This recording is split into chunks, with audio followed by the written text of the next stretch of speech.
It's been great to see how people dissect different music moments and really pay attention to how much effort goes into it. I'm Ramin Djawadi, and I'm the composer of Game of Thrones and House of the Dragon. I enjoyed the world of Westeros so much, I was excited to be brought back in. I saw a great creative opportunity again to dive back into the world, but then modify it and push it further. And then it is great to every once in a while you hint at the dragon theme from Game of Thrones, really just to have that DNA connection.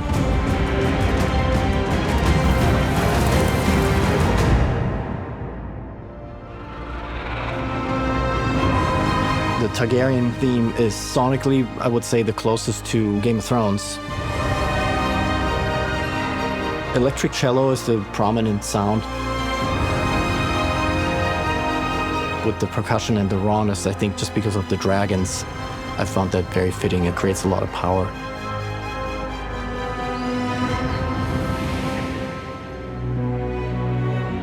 And for House Hightower, the non-treated sonic quality differentiates the two.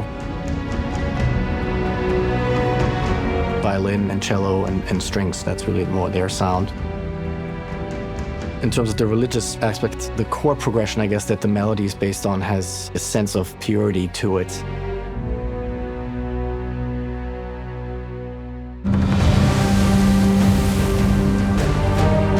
House Targaryen is very different. There's a flute element to it that completely separates it. I think the flute-ish sound, just because there at sea, there is like a seashell, almost like this horn that would be blown on the ship or something, so it has that kind of connection.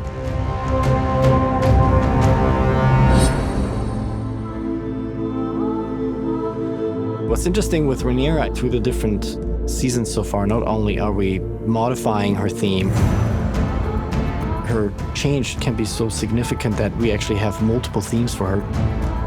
We have a theme that's more of a pure melody. And then we have a theme that's more when she's at war.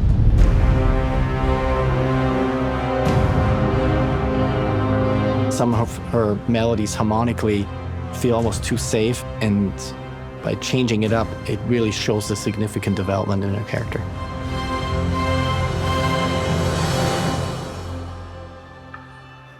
What's interesting with Omen is it has to do a lot of things.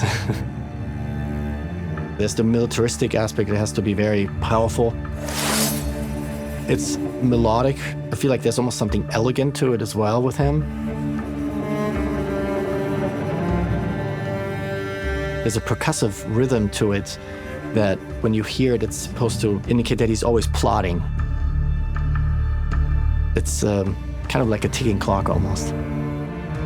So when you just hear that rhythm come in while he's talking, you feel like, okay, what is he up to next? What's interesting in episode 1 is actually for the Battle of the Gauntlet, the approach is that we actually have a theme that kind of builds up to war itself. So it really is supposed to connect all the different characters and locations, because we all know it's all going to lead up to this one thing. So I find it very interesting how effective that actually is. When you have these big battle sequences, because obviously there's a lot of sound effects, and we have dragons and we have swords and explosions. We're playing with the idea of creating a mood with the score and letting the sound effects kind of lead.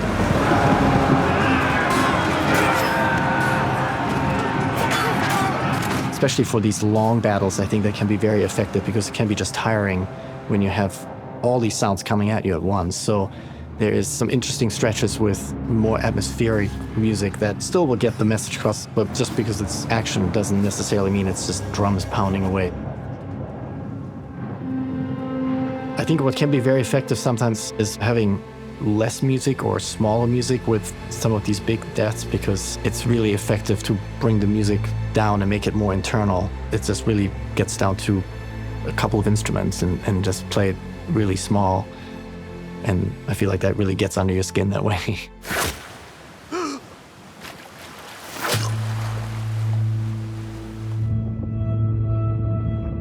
It even guide an audience by emotionally pushing them into one direction, and then all of a sudden there's this sharp turn.